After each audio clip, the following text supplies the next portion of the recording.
y nos dijiste que si continuabas libre, no, vivo, ¿no? Vivo era el término. Estarías con nosotros estos días para conversar del Alto de la Alianza y el monumento que tuviste la posibilidad de elegir. Ahora, ¿llegas un poco mal de salud? Sí. Pero llegas. Digo. ¿Cómo estás? ¿Qué sensaciones esta semana que has estado trabajando? Porque me dices que has sido el Alto de la Alianza. Sí. ¿Qué ha pasado? Buenos días. No, que el cambio de temperatura el día desde ayer estaba completamente soleado desde temprano.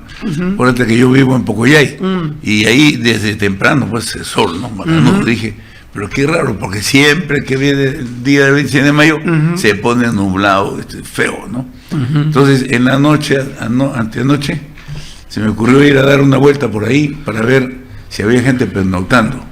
Porque hay mucha gente que va, como te conté una vez, de que ellos quieren sentir cómo se pasa una noche ahí. O sea, lo que pasaron los patriotas ahí. Claro. ¿No? Y bueno, y en realidad pues ya ayer pues ya no podía ni hablar, ¿no? Sí. La semana pasada nos quedamos en el tema del monumento y a mí me quedó en la cabeza dando vueltas el escultor, porque hay que tener un arte y una capacidad para hacer esas imágenes que vimos ahí y que las vemos ahora en pantalla de televisión. Hablaste de que lo habías encontrado en Lima. Sí, bueno, con Jorge siempre tuve yo ¿Cómo se llama él? Olger Carpio. Nos dijiste el nombre. Olger Carpio. Ya. Siempre tuve contacto con él desde antes, pues, de que se hiciera el monumento, ¿no? Ella falleció, ¿no? Ha fallecido recién antes de ayer, perdón, el año pasado. El año pasado, ya. Sí, y justamente era feo, pues, esperar que la gente se fallezca para que se le haga un homenaje. Exacto. Se pretendió hacer un homenaje hace como 3 años y lamentablemente, como digo, y las cosas hay que decirlas pues como son, ¿no? O sea, como no hay dinero ni para comprar un pasaje, se quedó pues en el aeropuerto ahí sin poder venir. Ya lo perdimos. Entonces ahora ha venido su esposa, acompañada por supuesto por su edad, y gracias a la gestión de un gran amigo tagneño que le encargué pues, que los ubique, que ayuden, todo eso, han traído de regalo una escultura. Aquí de él. Recuerdo de él. Han traído, ¿Quién lo llegó a contactar? Para donarla. Richard Hidalgo.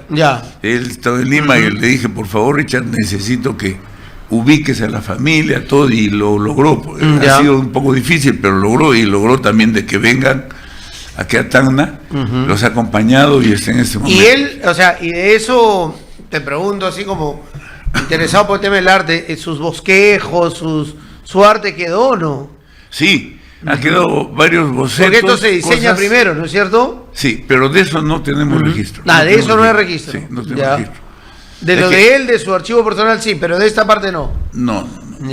Incluso, porque las imágenes son hermosas. Sí, incluso es que Olger, primero hay que destacar el guión.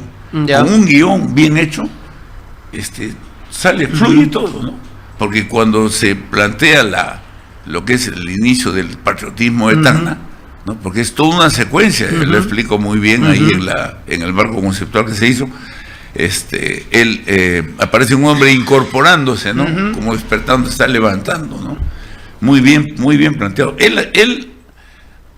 El texto, o sea, el guión lo asumió él, porque después cuando hace la segunda escultura, que es la herencia del heroísmo, es una madre que al niño le está señalando, ¿no? Hagamos un pare ahí y pedirle a nuestros compañeros que están en el monumento un acercamiento a las imágenes para poder darlas a conocer, para que tú nos detalles una por una, porque la gente va al monumento y empieza a ver las imágenes. Quienes van más lejos, quienes se acercan, llegan a leer una frase, pero queda la interpretación de cada uno, ¿no? Claro. Y a veces hay alguna confusión en la interpretación de lo que dice ahí con la imagen, por ejemplo, la primera levantándose. Claro, pero está muy bien hecho lo que hizo nuestro querido amigo Ruiz Rosas, sintetizó muy bien la cosa, porque había que poner unas placas simples, ya, ¿no? Y es el despertar a la patria. El despertar a la patria. A la patria. Despierta a la patria el pueblo de Tacna, incorporándose, ¿cierto?, con la gesta de Cela y Payardelli. Y luego viene. Ahí entonces, vamos hasta Cela y a Payardelli. Así es. El despertar de la patria. Así es. Ya. Parte del guión, como digo, es que como bien se manifiesta en el guión que se hizo, en el marco que se hizo conceptual, es de que no es simplemente la batalla, sino todo el proceso. ¿De dónde viene pues el heroísmo y la defensa, todo eso? No nació solamente con un choque de dos ejércitos. Claro, sino desde antes venía, ¿no? De la gesta de Cela. Entonces la segunda escultura, como ves bien, ahí mira. Ver, vamos a pasar. La primera es el despertar de la patria, que es la imagen de un hombre levantándose, incorporándose, tratándose de incorporar, ¿no es cierto? Muy bien. Como lo dice el nombre, despertar.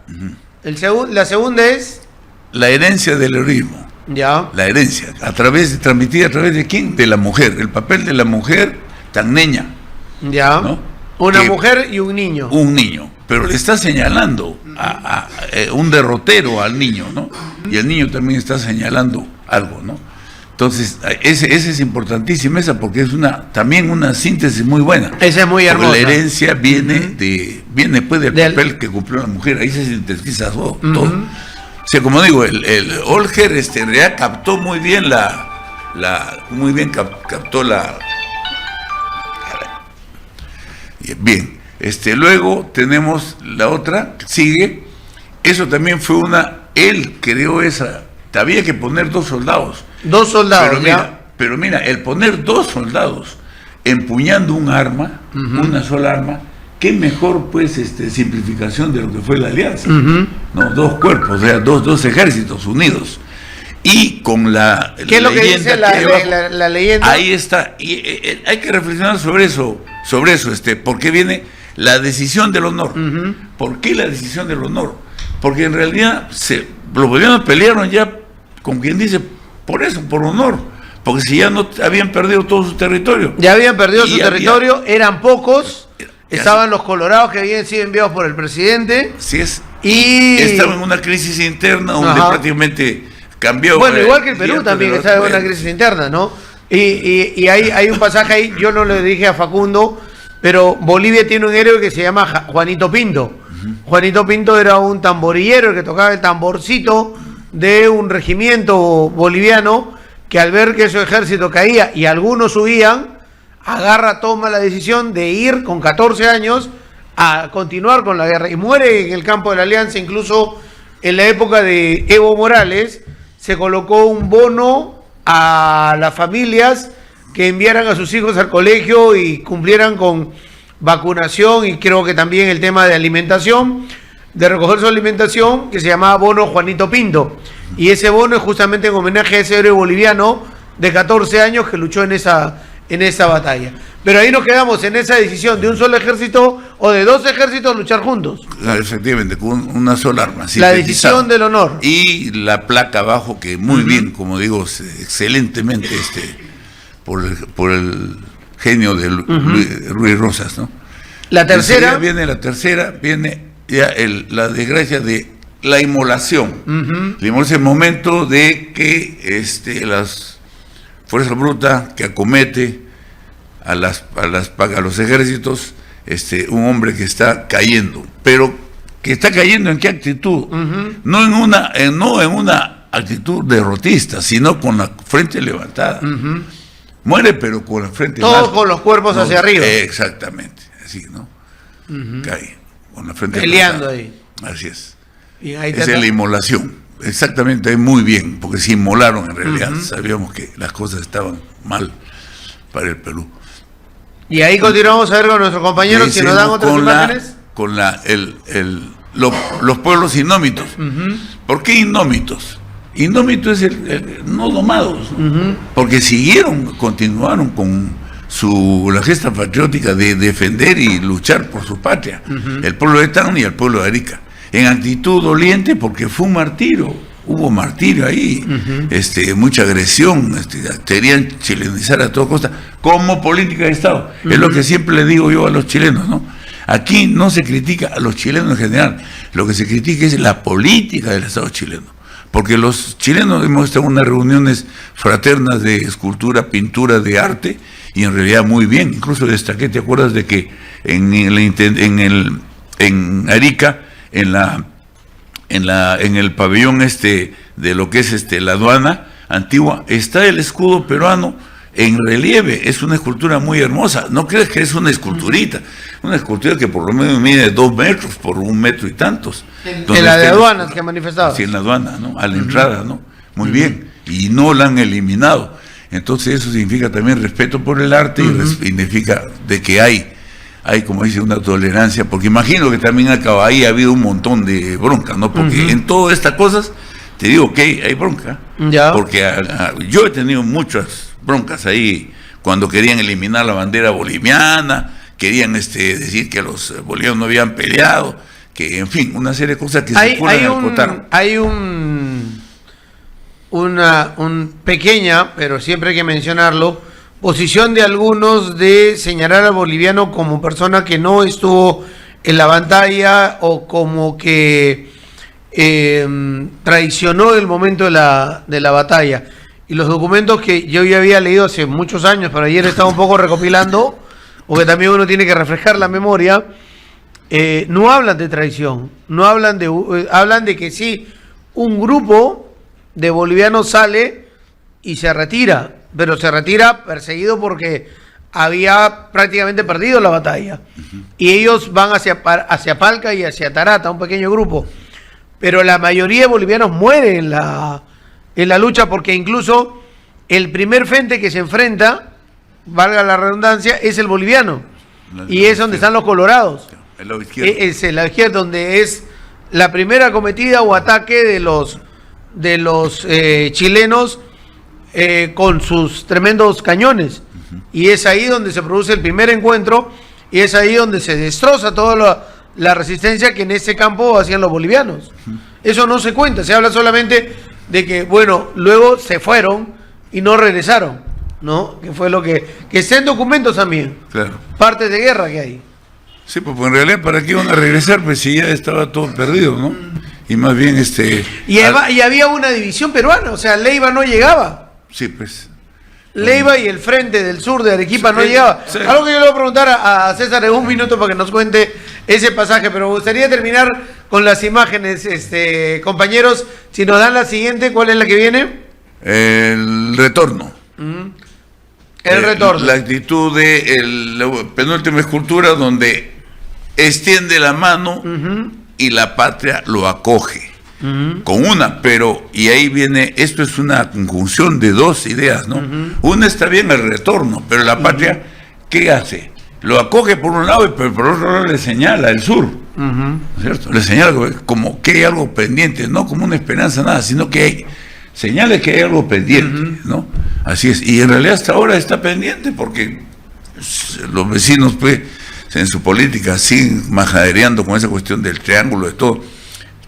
Si el triángulo es peruano, ¿por qué no puedo yo entrar al triángulo? Hemos ido con Maquevan, ¿cómo se llama nuestro? Mackay, Miguel Ángel. No, con Miguel Ángel, hemos llegado hasta el sitio y no nos dejaron entrar. No está prohibido ingresar. Los mismos militares peruanos nos votaron de ahí, ¿no? Entonces no me lo han contado. Yo lo he vivido. No, sí, yo he ido también con mi padre. Hemos ido hacia la zona, hemos estado ahí en varias oportunidades. César últimamente ha estado por ahí, nos va a contar también esa experiencia, pero es que el Estado peruano o el gobierno peruano no se hace respetar. ¿No? Así es. Y justamente de ahí nació... Incluso el faro que había ahí en la zona no está levantado nuevamente. Efectivamente.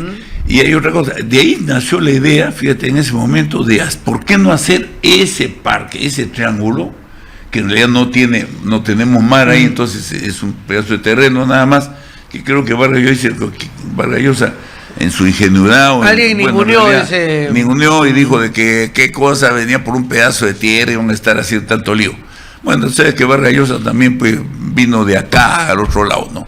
Bueno, pero lamentablemente, pero de hacer en ese triángulo un bonito parque a la confraternidad americana, ¿correcto? Muy bien, o sea, como dicen, para todos y para nadie. Listo. y se acabó, solucionar el problema. ¿En qué momento en la cabeza de los tacneños o en escribir la historia, el campo de la Alianza pasó a ser el campo del Alto de la Alianza? ¿Por qué hay esa, crees tú, esa en la cabeza de la gente? Es que el Alto, esa zona se llamaba el Alto. Y yo siempre aquí entrando desde muchacho oía de que en el Alto, el Alto. Y toda la gente Alto conoce como el Alto. Es como en Bolivia, ¿no? El Alto en Bolivia es la parte más elevada de todo, ¿no es cierto? Pero en el parte de guerra, cuando hacen el parte, ahí figura que se denomine el campo de la Alianza, o sea, donde se peleó, ahí. Y ahí se pelea la batalla de Tacna. La batalla de Tacna o la batalla del campo de la Alianza, en el campo de la Alianza, con propiedad. Y eso es lo que nosotros hemos adoptado. Por eso todos los escritos, todo lo que se hace, dice no se coloca Alto de la Alianza. No, ya. Campo de la Alianza. César, ¿cómo está? Buenos días. Un poco con la garganta. ¡Oh, su madre! ¿Qué tal juerga? No. A ver, está buena la imitación de los locos de la noticia, entonces.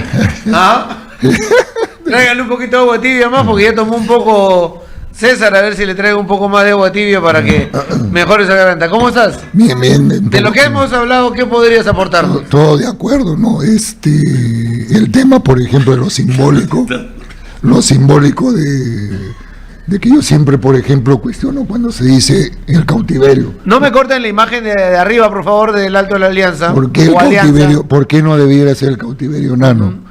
Porque cautiverio significa sojuzgarse pasivamente, y como bien lo dice el arquitecto Vargas, Tacna pues no fue sojuzgado, ¿no?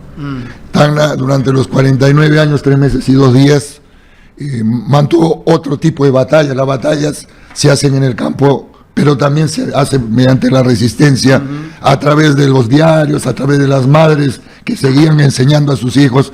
Por eso yo, más que el cautiverio, lo llamaría los casi 50 años de resistencia del pueblo de Tacna, ¿no?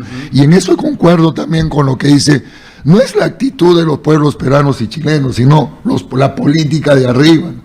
Y eso nos llevó al fracaso, Fernando, como tú lo decías. ¿Por qué no vino Leiva? A medio camino lo hicieron regresar, porque el presidente Pierola era el enemigo de Lizardo Montero, que era el jefe de Aquino. O sea, políticamente representaban 2 partidos políticos opuestos. Un poco en la historia hay que decirle que Leiva estaba por la zona de Candarave, Tarata. Estaba arriba en el momento de la batalla, Leiva y todo el regimiento de Arequipa estaban por Tarata y Candarave. Y recibió la orden de retornar. Y eso fue 26 de mayo, 25, 26, 27 de mayo, pónganse en esa época. Mayo, termina mayo, y en junio es la batalla de Arica. Y estaba el pedido de Bolognesi también. ¿Dónde está Leiva? ¿Por qué? O sea, porque muchas veces hablamos de que Leiva era Bolognesi. No, Leiva estaba acá, arriba. Así es. En Tarata, en Candarave, estaba Leiva con todo el ejército peruano del sur, al cual le dan la orden de retirarse. Sí, ¿por qué? Porque no querían que venza, por ejemplo, ni Montero ni Bolognesi, porque para Pierola eran sus rivales políticos, lo miraba en esa época. Y se había ganado San Francisco, ¿no? San Francisco. Se había ganado y se habían retirado de la Así es, porque no había pues refuerzo. O sea, ganaban un pedazo de tierra, pero con que se mantenían ahí. Con que se mantenían y no podían mantenerse, entonces tuvieron que replegarse a Arica, ¿no? Que era una zona donde había mayores pertrechos, agua, de tal manera que podían de alguna manera defenderse, ¿no? Pero ¿qué hemos aprendido, Pablo? ¿Seguimos en lo mismo? No, yo creo que nada. Nada, seguimos en lo mismo, las divisiones, donde cada político ve su caso particular en vez del Estado, en vez de la nación, ¿no? Y eso es bueno, eso era lo que pasaba en Lima. En Lima, así es, ¿no? Y esa política parece no haber cambiado. Ahora estamos en lo mismo. De los siglos. Estamos en lo mismo, ¿no? El Perú. Y es el pueblo el que tiene que ir a la guerra y dejar su sangre. Por eso alguien escribió, ¿no? Que el Perú no perdió la guerra por armamento, por esas cosas, sino por el divisionismo que había acá, ¿no? Es decir, un líder miraba su posición en contra. El peor enemigo no era el chileno, el peor enemigo era su rival político que en el propio Perú, ¿no? Por eso, mira, la pregunta le digo a todos y a mis alumnos siempre les digo, ¿por qué si sumados la población peruana y boliviana triplicaban a los chilenos? ¿Por qué en toda la batalla los chilenos tenían más soldados siempre que los peruanos y bolivianos? Porque no enviaban todo para que no gane la guerra el rival. Pues si ganaba, por ejemplo, Montero, Pierola decía iba a ser el próximo presidente, hubiera sido el gran líder peruano, y no le convenía, pero pues mejor que lo maten y yo lo espero allá en Lima, cosa que en Lima yo defiendo, yo soy el héroe, ¿no? Y tan mal hizo la defensa, de tal manera que en Lima colocaron fila a uno al lado del otro, que no defendieron nada, pues en San Juan Chorrillos lo pasaron por encima. Y en Miraflores lo mismo, ¿no? Entonces, por eso te digo, la historia nos sirve para aprender, pero no hemos aprendido nada hasta este momento, ¿no? Bien, sobre el monumento, ¿qué hablar ahí en tu opinión? Porque para mí lo que creo es que, y lo vengo diciendo hace muchos años, que nos falta hacer muchas cosas en el plano histórico en Tacna. Hay mucha documentación, incluso la Biblioteca Basadre y otros temas de archivo que tenemos. Costó mucho, y lo contó en la anterior entrevista Enrique, que tuvo que hacerse una colecta para hacer este monumento. La historia lo dice así. Pero a partir de ahí no hemos hecho nada. Así yo recuerdo. O sea, una segunda etapa de un monumento, un museo de sitio en la zona, pertrechos, todas las familias acá en Tacna creo que tienen algo de la época de la guerra, no hay un museo, no se cuenta una historia. Así es. He escuchado mucho a gente que habla en medios de comunicación que la historia la escriben los vencedores, pero el heroísmo que se mostró en batallas como en Arica o en Tacna también puede ser escrito por los tacneños y por los peruanos, y eso no se escribe, tanto que muchas veces hemos pasado vergüenzas en gente que va al museo o al Alto de la Alianza y quiere recibir alguna orientación, y algún guía o una persona te dice, entra a esta página .cl, o sea, recoger versiones chilenas de lo que fue la batalla, cuando esto podría ser incluso hasta interactivo. Todo lo que se lee en la historia puede ser interactivo. Hay una puesta en escena nuevamente de una batalla, que creo que es la batalla de Arica, con el cineasta Oganes, que creo que está por Tacna, que se va a presentar esos días. Pero de acá, de Tacna, no tenemos casi nada. Mira, Fernando, es el único sitio donde nuestro principal aporte es el heroísmo de Tacna, ¿no? Y no tenemos un museo de la resistencia del pueblo de Tacna, en eso hay que ser claro, ¿no? Quien se fajó por la resistencia fue el poblador común y corriente como nosotros, ¿no? Es decir, el artesano, el pequeño agricultor, el que tenía su tiendita, esos fueron los que se fajaron, ¿no? Y muy bien tenemos la infraestructura, Fernando, acá está la casona, muy bien podría servir a eso, ¿no? Del consulado de Chile, que hasta ahora el Perú no se atreve con una nota diplomática podría pedirlo, ¿no? Porque no hay ningún contrato, muchos hablan de un contrato de comodato que no existe, ¿no? Comodato es un préstamo de uso, no existe ningún contrato, que quiere decir que a solo pedido peruano lo tienen que devolver, y no pagan autovalúo, no pagan ningún, como el Perú sí sus propiedades en Arica pagan impuestos, ellos no pagan nada, ¿no? Entonces es algo tan importante como también el triángulo terrestre que tanto hablan. ¿Cuándo has visitado? ¿La última vez cuándo ha sido? Ahora más o menos 1 mes y medio, 2 meses, ¿no? Entonces, pero como dicen bien, no dejan entrar los propios peruanos, ¿no? ¿Tú has sido solo o has sido con el congresista? No, hemos ido con el congresista, una delegación. ¿Y el congresista no puede entrar? No dejan entrar a nadie, ¿no? Decir, ¿a un congresista no le dejan entrar? Es que dicen que es bajo el término de la seguridad. Para por el tema que hay minas. Enfrentamientos, esas cosas.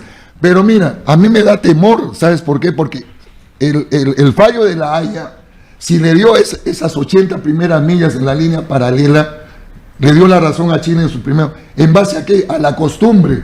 Es decir, que porque el Perú y Chile tácitamente decían, respetaban la línea paralela. Eso me da miedo. Va a pasar el tiempo, van a decir, por costumbre el Perú no hace uso soberano de ese territorio de los 36,000 metros cuadrados más o menos que son del triángulo terrestre. Va a decir, bueno, es chileno, como el Perú no ejerce acto soberano ahí. Y eso es lo preocupante, ¿no? Y lo preocupante, Nano, es porque hasta ahora, si bien el Tratado del 29 dice que el punto de inicio es a orilla del mar, a 10 kilómetros del río Utah, ponen un arco, una parábola, como se dice, un transportador, como nos enseñaban en el colegio antes, ¿no? Una curva. Oficialmente no se ha fijado todavía las coordenadas geográficas. Porque eso no ha sido escrito, ¿no? No ha sido escrito. Chile se ha negado a escribir. Así es, ¿no? Entonces, una cosa es el inicio, el punto marítimo que ha dado el Haya, pero el inicio del punto terrestre es mucho más al sur, ¿no? Por la curva que da esos 10 kilómetros. Entonces, eso es lo preocupante, ¿no? Por eso es que es importante que se fije el Perú soberanamente esas coordenadas geográficas para que ya no haya dudas, pueden decir que es más al norte, más al sur, y el Perú que ejerza muy bien, puede ser una plaza, puede ser cualquiera, pero un acto soberano en ese territorio. Que se haga algo que de tal manera que ya no quede dudas, no quede en blanco. El faro sigue en el suelo. En el suelo está. Pues, ¿Y por qué la Marina no lo levanta nuevamente? Bueno, supongo que será pues, porque ya ahora ya las naves ya tienen un poco más de tecnología. Es simbólico. Simbólico, ¿no? ¿Cuándo fue el terremoto? ¿2001? Así es. No, ese 24 años. Ese tiene 24 años en el suelo ese y no se hace actos soberanos en la zona, ¿no? Entonces, eso es lo preocupante, ¿no? Por dejadez propia del Perú, ¿no? Y es lo preocupante de Torre Tagle, ¿no? En Torre Tagle siempre hemos ido a la defensiva en cuanto a lo que Chile avanza, ¿no? Chile da el primer paso, el Perú dice sí o no. Pero es que, a ver, Torre Tagle es diplomacia, pero desde los gobiernos peruanos que sí vienen acá y hacen campaña con el tema de la heroicidad, la peruanidad, incluso Humala marchaba hasta la frontera, con Juvenal, con Abu Gataz, se iban hacia allá, u otros usaban esto políticamente. Desde el lado de Tacna no se ha hecho mucho. Sí, pues. Si hablamos en el tema de peruanidad, el tema de tacneñidad, si queremos hablarlo también, o de herencia sagrada, como muchos lo manifiestan, no se hace prácticamente nada. Es decir, lo del campo fue en la época de los 80s, 70 para 80, ¿no es cierto? 70 para 80. Y de ahí, ¿qué más se ha hecho? En Tacna hablo. Claro. En Tacna. Mira. Recuperar la casa Basadre, traer los cuerpos de Basadre, podría sumarlo ahí, pero piezas históricas que tenemos en nuestra ciudad están prácticamente abandonadas, casonas cayéndose o derruyéndose. Enrique lo sabe, que es arquitecto, y que no se le dé el mantenimiento necesario. Por ahí tienes el teatro municipal, yo sumaría otra serie tu papá, de casonas. De acuerdo, yo sacó un impuesto a los salvoconductos, con eso se reparó el teatro, ¿no? O recuperar el consulado chileno. Se ha recuperado el tren, pero el tren no funciona porque un huaico ha afectado la línea férrea y hasta el día de hoy no se mueve un dedo para arreglarlo, ¿no? Que eso es colocarse al servicio de los chilenos, el no arreglar la línea férrea, porque ese tren cada vez que entra a Chile está diciendo que es peruano y está llegando a una estación peruana y a zonas que fueron antes peruanas, y hoy ese tren no ingresa. Así es, y ejerce una servidumbre, ¿no? Exacto, la servidumbre ahí en el un derecho consagrado, un tratado internacional, y que el Perú no lo ejerce, ¿no? Es decir, por eso a mí me preocupa cuando hablan esto de concesionar esas cosas, es darle preferencia a un sector privado que va a tener todas las garantías de un tratado internacional, ¿no? A mí me preocupa esas cosas, de que de alguna manera, porque queramos o no, el privado busca ganancia, el privado no busca el bien común y esas cosas, ¿no? Y lo otro es que te digo, es de que es importante, por ejemplo, que aquí en Tacna, teniendo la posibilidad, yo hablé alguna vez con el gobernador, con Lucho Torres, de que aquí hay, por ejemplo, 2 horas de libre disponibilidad en la currícula de los colegios, de tal manera para que cada región incluye ahí contenidos propios desde su lugar, ¿no? Esa es la intención, ¿no? 2 horas ¿qué, a la semana? A la semana. Yo le dije, ¿por qué no incluyen ahí? Porque lo puede hacer a través de una ordenanza o un decreto de la Dirección de Educación. ¿Por qué no ahí colocan la historia de Tacna? Que sería importantísimo, que eso se ha perdido. Al parecer no le dio importancia, pero ahora sí, por ejemplo, en el Congreso hemos puesto más bien un proyecto de ley a fin de que cada región enseñe por lo propio de cada lugar, ¿no? Esperemos que se apruebe lo más pronto posible, ¿no? A Enrique le voy a preguntar sobre este tema de los museos, monumentos, arquitectura en Tacna, pero antes voy a ir un minuto donde Richard, porque ya se ve un poco más de gente, delegaciones que han llegado a esta zona. Adelante, Richard. Tenemos a nuestro compañero 8:15 de la mañana. Fernando. Todavía hay Camanchaca, todavía hay neblina, no ha salido el sol. Hola, Richard.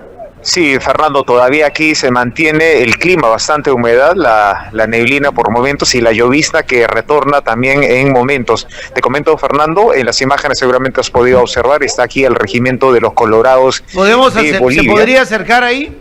Sí, vamos a pedir a nuestra compañera, si bien ya nos han ubicado en la zona de prensa, vamos a pedir unos minutos para poder salir de ese ambiente para mostrarte en las imágenes de lo que justamente se vive previo a la ceremonia central. Como se ha anunciado desde ayer en nuestra ciudad, se encuentra el Regimiento de los Colorados de Bolivia. Ellos se encuentran a esta hora aquí. También ha llegado la banda de música de la Tercera Brigada de Caballería, así como también diversas unidades del ejército peruano. Todo esto previo a la ceremonia central, Fernando. Ya, perfecto. Si se puede mover, o si no, hacernos un zoom, aunque cruza mucha gente que está llegando a la ceremonia.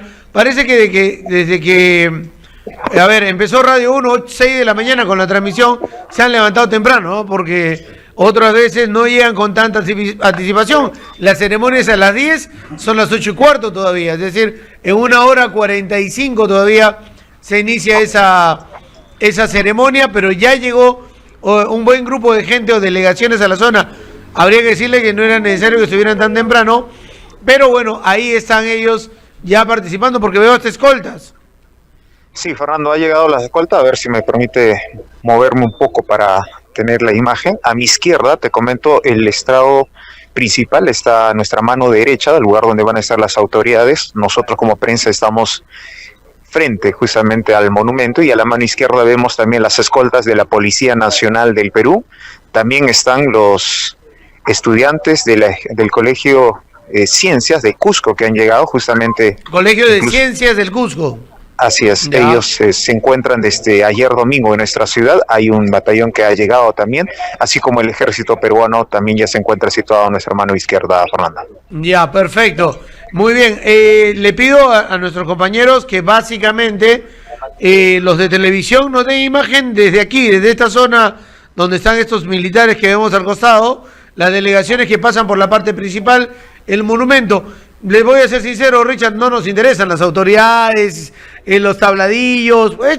No debería haber ni tabladillos, en realidad, podría haber algunas sillas, pero la idea tiene que ser de que todo el mundo vaya libremente, se coloque, que no haya cordones de seguridad ni nada, solamente puntos hasta donde se puede acceder en esa especie de círculo sobre el monumento para que la gente pueda escoger el mejor sitio. Hay zonas, incluso pasando una especie de pasillo que hay alrededor, hay como un muro, ¿no es cierto?, de fortaleza. La gente se para ahí para ver la ceremonia, para participar. La idea, incluso de la ley, es esa, que la gente vaya, pero que no se le limite el acceso.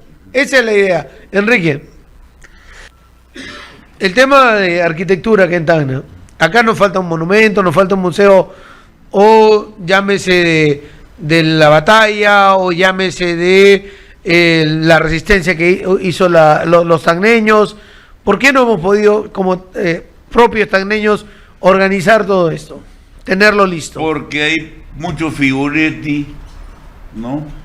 Y sencillamente muchos se llenan la boca con patriotismo, con todo eso, golpean el pecho, todo eso, pero nadie hace nada. 45 años que no se pone un clavo en el monumento. Y tareas pendientes fáciles. Uno, por ejemplo, te lo racimo, y quiero que quede aquí algo muy grave que va a ocurrir. Caminería para que puedan desplazarse la gente por ahí, no estén por todos lados como gitanos ahí caminando. Donde existan unos monolitos, donde el emplazamiento del batallón tal, eso no cuesta mucho, es sencillo. Si se puede con los nombres de todos, como he visto en Rusia, en todos sitios, he visto que tienen los nombres de todos los participantes. 2, que puede servir también para las maratones, de guía también, para hacer ahí recorridos, imagínate a pie, viendo eso, como que vas a ver algo. Y, o sea, tienes motivos para ir y caminar y llegar a tal sitio, tal otro. Una ruta. Ya, eso es un asunto.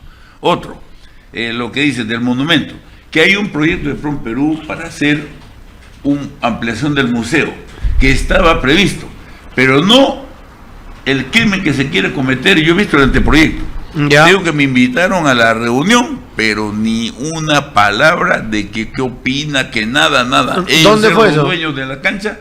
Y quieren desaparecer prácticamente el monumento, menos las placas, pero todo lo que es la explanada, para hacer abajo. Para mí, en resumen, disculpa, no se va a interpretar mal, Pero yo lo que vi es, oye, ¿qué van a hacer aquí? ¿Una discoteca? ¿Qué van a hacer? Porque eso es lo que a primera impresión me dio. ¿Quieren hacerlo debajo del monumento? Debajo del monumento, tomando prácticamente más del 50% del monumento. Y no puede ser, pues, si hay todo, si estaba ya planteado. ¿Modificando el monumento, discúlpeme? No, el monumento no, pero la parte derecha donde está la explanada, que da hacia el lado derecho. Mira, es que si tú ves el trazo regulador del monumento, no está bien. ¿Por qué? Porque no había plata para hacer la carretera donde debía. En el trazo regulador del monumento, aquí está. No es una circunferencia perfecta, no es. Acá hay una parte donde se angosta. Ya. Acá hay esta parte. Justamente eso está, pero así como una vocación, ya se previó, o yo la preví, ya, que era ingresar por acá y de a la derecha, que es lo único en que estamos de acuerdo con el plan que se ha hecho. Y debajo entras, crece la cancha, desaparece esa vía, se corre un poquito más allá y ahí se colocan las oficinas y todas las cosas que se quieren hacer. Suficiente, nada más. Ahorro de dinero y todo, salvo que como quieran es gastar más de lo debido. ¿Para qué? Ya sabes para dónde, para que vaya a parar en los bolsillos. Lamentablemente esa es la realidad. Y como te digo, no hay intervención y nadie habla nada del asunto. El señor Quintanilla quería hacer una especie de monumento aquí frente a los estudios de Radio 1. Ahí en esa zona no alcanza para hacer monumentos, esculturas o museo. Sí, pues creo que en el Banco de la Nación también se planteó, cuando estaba Humberto Meneses, se planteó hacer una réplica del monumento y también colocar ahí piezas y cosas de copias para que las personas que no pueden estar allá puedan gozar del monumento y todo eso. Y no, tampoco se llevó a cabo y eso no costaría mucho, ¿no? Pero algo hay que hacer, pero el asunto es que ¿quién pues toma la batuta? Hay un patronato que... Pero es que ese patronato hace muchos años, que entiendo lo conforma mucha gente de buena voluntad, no tiene presupuesto y solamente se activa a veces semanas antes y algunas veces meses antes para esta actividad de hoy. Sí. Y ahí acabó el patronato. Y no nos volvemos a reunir hasta febrero, marzo, abril del siguiente año. Entonces, no es un patronato que busque un financiamiento, que proponga proyectos, haga ideas, se reúna con profesionales y luego ese patronato busque el financiamiento con la autorización de autoridades locales y de la población y ya tenga claro el norte que hay que seguir. Es casi un patronato para organizar la ceremonia de hoy. Y algunas conexas, laterales que hay en la semana, pero no cumple el fin de un patronato los 365 días del año. Efectivamente. Tienes toda la razón. Y espero que no se repita eso, como digo. Primero, parar ese proyecto que es un estropicio y una falta de respeto también. Si bueno, yo pudiera haber inscrito eso como propiedad intelectual, bueno, sencillamente no dejaba que se haga nada, ¿no? Porque se puede, incluso me dijeron, porque esto es un extremo, ¿no? Porque no puede ser, pues, ¿cómo es posible que vengan a intervenir, a hacer una intervención del monumento sin que, no porque el autor todavía esté vivo, sino que no es el plan pues, que se planteó desde el comienzo, lo menos, y también aquí tiene que ver los colegios profesionales, nadie ha participado. Ahora el colegio de arquitectos está un poco más movido, porque en realidad ha estado también bastante displicente, ¿no? Ojalá de repente que intervenga para que se respete esas cosas, ¿no? Y completar todo lo que es pues también la verdad de la historia, ¿no? Las columnas que vinieron también de Sama, de Locumba, de todos sitios. Ahí hay pasajes ahí que leí del representante boliviano que hablaba mucho del tema de la reserva que tenían atrás, que eran los agricultores, que luchaban sin armas y prácticamente aguerridos. Y la imagen de la Rabona, que me ha quedado grabada también, que a la hora de la batalla, cuando llegaban algunos a la batalla, las Rabonas bajaban con sus ollas, que habían entregado el desayuno a primera hora de la mañana, llorando, porque sabían que empezaba el combate en ese momento. Son cosas que no se deben perder en la historia de Tacna. O sea, a veces uno le menciona a un joven Rabona y se ríe, no sabe lo que es. Disculpe, Fernando, pero acá hay un asunto bien importante que se está olvidando todo el mundo. Está bien. las rabonas, está bien la participación del campesinado, pero ¿y el ciudadano tan niño qué hizo? ¿Qué hizo? Participó también, pero en el caso del ciudadano tan niño era más crítico, porque lo que decía mi abuela decía, de que estaban muy preocupados de que reunieron incluso a gente de los consulados que habían, para decir que Tacna es una ciudad abierta y que para evitar pues las masacres que hicieron en Iquique. Entonces había que hacer el problema de los ciudadanos, que una gran parte peleó en la batalla de la Alta Alianza, ¿no?